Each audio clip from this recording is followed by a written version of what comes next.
poses. You have front and back. So, all right, so to start here, the idea is you're supposed to be facing, and Mr. Francher, please correct me on anything. Yes. You're supposed to be facing forward. People have created these like sort of half turned around side face forward things, and that's not correct. Both hip bones should be facing forward, and you're supposed to have one hand on your hip. Now, do you require one hand on the hip in the NBC? Okay, because in the pros you see people do all kinds of crazy things. Okay, so far, let's see, you got your legs open. You want to have your feet out on the same plane. Exactly. There you go, there you go, there you go, there you go. Okay, so it doesn't matter which hand you put up, there's just one hand up. Now, the thing that you'll see in this pose, you'll see a few variations. Some people will make their legs like super duper wide, and as Mr. Francher says, this is a lot about them wanting to see your shape and symmetry. When you take a super wide stance, it makes your upper body look really narrow. So I would recommend keeping your legs within shoulder distance, or maybe a tiny bit wider or a tiny bit narrower, but don't go crazy like I'm going into a straddle. So when you have your hands on your hips, something that happens because we get super duper nervous, and believe me, I've made every mistake there has been to make when on stage, is they'll take like this death grip and jam their hands into their side, like they're gonna pull the skin off the side of their body, and there's just this big dent right there. Or they do weird things like put their hands up really high. Like if you were standing here, you would not be like, hey guys. Or just weird things. Like you gotta think about, in bikini, your posing needs to look like you're not posing. Like you are just sexy and amazing, and hitting this pose and your body just happens to be perfect. So I always say, put your hand right here about on your hip and maybe just a tad lower. But going higher does weird things for your symmetry as well, and covers up that shape. Because for, as you know, bikini, you want the nice hourglass shape. Shoulders, tiny waist, and hips and legs. So, okay, so let me just look at everyone here. So I'm just looking at hands and legs right now for now. Okay, great. Now the other hand, another weird thing that we do is put it like out here in space. Like, I don't know, like who does this? Are you slapping hands? I'm not sure. Sometimes this hand is like glued to the leg and it's grabbing this leg, like you're gonna pull a chunk off. Again, it's not normal. You gotta relax, just let that hand hang down naturally at the side. Okay, so then you see a lot of people doing a little bit of twisting, taking one hip back a little bit, which allows your waist to look a little smaller. That's totally fine. Put your weight in your hip, draw your hip back a little bit. But the exaggeration like this, now you have lost all the shape in the body here. You're doing this weird forward lean, and it actually makes your inner thigh look a little chunky. You want to stand tall, put weight into the hip, draw that hip back just a little bit, and relax and smile and think sexy, cute thoughts. Now, when you're in that pose, it's a bikini thing to not relax into a pose. I don't know what it is. It's like, if I keep moving uncomfortably, they'll notice it. And my husband coined this, and it's so true. He's, you know, like in car dealerships, how they have those inflatable things that look like this? Like, that's what you'll look like. It's not going to garner any attention. It just kind of makes you look like a spaz. So take your pose, hit it, have confidence, smile, look across the judges. Don't stare the head judge down like you want to like eat him. Like it's uncomfortable. It's something that I know I've probably done this before too. You get up there, you're like, look, they're going to look at you really intensely, so you'll pick me. And you know what they want to do? They want to look away. They're like, I'm uncomfortable. I cannot look at this person anymore. So those are just some tips on the front. So let's everyone get in your front posing. I'm just going to do a little bit of tweaking.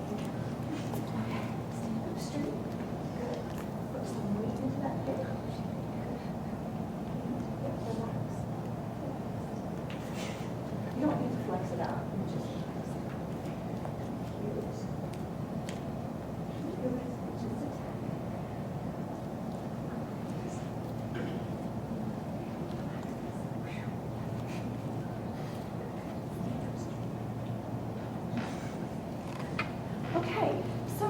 making the transition to the back. You're always being judged. So, you don't want to be like, hey, look, I'm cute. Right? But then this isn't necessary either. 45 seconds to turn around. Okay, now I'm in that pose. Meanwhile, he's already telling you to turn back around to the front. You haven't even hit your back pose yet. So take the time to, continue to be on. Take your step out, turn around, smile, and get right into that back pose. Okay, so let's see a little transition to your back pose. Good, smiling. Oh, good. Now in our back pose. Now, everyone's good here for 1 second before I say anything else. Do we allow the crossy-leggy thing in? It's up to the competitor or makes them look the best. Okay. But the look over the shoulder, Okay. So you'll see here, there's a few different ways to do bikini back poses. You'll see all the girls here have chosen sort of what I did most of my career, which is legs about shoulder width apart, body up, glutes tipped up. Why are we doing this? Because if you let your butt tuck where the judges are, it makes your hamstrings not optimized. So just a little butt turn up allows you to stretch out the hamstrings and accentuate the glutes. Now, on that note, this is for you guys here. Nobody's doing it, which I'm really proud of, but people, in effort to push their glutes up, do a forward lean like this, and then everyone gets to see your pancreas. And everybody gets to see it. That's okay. You don't want to show your pancreas. So no forward lean like this, and it's not necessary to add. Just glutes up. Chest up. straight you stand, the better. Would you say the straighter you stand? You stand, the better. Remember, we compared not just you as an individual, but you to everyone up there with you. Yes. The more we see and the longer we see it, the better. Exactly. So here, now this is just a preference thing. All you ladies have your hands here on your legs. It's my preference to not have your elbows pointing out too much. It kind of makes like weird angles. If you just let your hands slide down your thigh just a little bit and relaxes your arms, it just looks a little bit more relaxed. Yeah, good. Okay, so in this pose, these are just options. Everyone looks great in this, but things that you can do from this position, if you want to put a little bit of weight into one hip, you can do that. Some girls do that crossy over pose thing. I personally have never done it, and I don't recommend it to anyone who is more like hamstring, leg heavy, and smaller glutes, because it kind of makes your booty go away, and it makes your thighs look bigger. But if you're one of those girls who has the really thin legs with the very tight hamstrings and a very bubbly booty, you can kind of get away with that crossover leg thing. It really just depends on your body. So again, just like in the front pose, you don't want moving around too much. Hit that pose so they can really look at you. And then when they say turn around, say ladies, turn back to the front and back to your pose. Now, do they do the walking thing in MPC? Not really? Okay. And then they'll tell you to see you later, alligator. So you say goodbye. Let me just see everyone who says goodbye. This is just as important as, okay. So things you don't have to do is swing your arm down. It's just a little gesture to say goodbye. All I ever did was, thank you, and I walked off. There was no other big thing. There's no certain way that you have to do it, but just everyone here was fine. You could just say bye, thank you. You don't have to. And walk on your way. And the other thing I would say with bikini, obviously the mandatories are really important, but walking is so important to bikini. So I just want to mention this. Girls, put those heels on, do your laundry in, and walk around your house. It needs to be something that's second nature. The walk with bikini means so much when you're coming out. As soon as you walk on stage, that's where they sort of get your personality and the essence of who you are. And just go out and walk like you mean it. And so that's all I have. Any questions for me? Can you demonstrate the walk, please? Oh.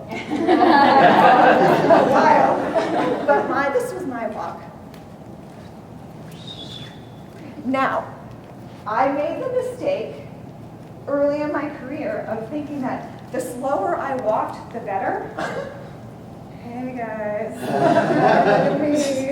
and I'll tell you that Mr. Potter, I'm sure you guys have met, Peter Potter was like, pulled me aside, he was like, we gotta speed it up, come on.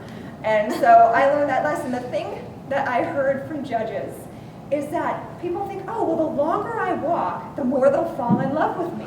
And the truth is, the longer you walk, the longer they look at you, the more time they have to find your flaws. So you want to get out, put your best foot forward, have amazing energy, make an impact, and then go to the side. And in terms of, the walk, everyone's walk is a little different. Like, I'll never forget Nicole Negrani. She was, like 18 when she started competing as a pro, or maybe 20 or something when she started competing as a pro. And she was very cute and young and bouncy and bubbly, and that totally worked. But me at 35, that wouldn't work for me. So everyone's going to have their own thing. But I would just say when you walk, keep that tummy in tight, glutes lifted, shoulders down, smiling, and just have that amazing, confident, happy, good energy. So, anything else? Do you have any general suggestions for some of us over 40s who have to do the master's class with 30s? And when the classes are just a little bit bigger rather than masters being 40 and over and things like that? Well, let me tell you, I competed basically in that scenario. I was over 35, and the girls I was competing with were in their 20s. So I don't really think that you need to think about it any differently. You go out there, you train your butt off, I'm trying to train my butt. Oh, you know what? Hey girl, I had the same issue. I was always trying to train my butt up and out. Yes. You train hard and you diet the same way. I will tell you, as you get older. Is there stuff that just isn't in the same spot it used to be? Well, listen, I understand that. And you know what? Someone helped me realize, actually it was Jamie, I don't even know if he's still in the same, oh, there he is, that how important rest was to my body as I got older, because we just don't recover as quickly as we used to. And in order for us to build or maintain that lean muscle that wants to go away as we start aging, it's so important to get that rest, and it's so important to make sure that you're eating enough and you're training heavy enough in order to build that shape and that muscle. As we age as women, we all just, everything wants to go away. And so I would highly recommend, if you don't, to have a coach that can help kind of bring you through that. But in terms of stepping on stage and being 40, girl, you look great, you go up there and you rock it. And I don't care if that person's 18 years old and got a perfect hard body, you're amazing for being up there, and I wouldn't even worry about, put the age away. Actually, you should be better than that 18 or 20-year-old because they still got baby fat. There you go. You should be better than that. In all honesty, your muscles are more mature, your body's more mature. Just train hard. And in reality, who are you competing against? Yourself. Yourself. Yeah. If you're better each time out. Yeah, Hurricane Bay was my very first show, and it was the most amazing thing I've ever done. It's the only thing you have control of. Amazing thing. You can't control who's on stage with you. The only thing you control is how you come in. Yeah. As long as you're better each time, you won. That's the whole deal.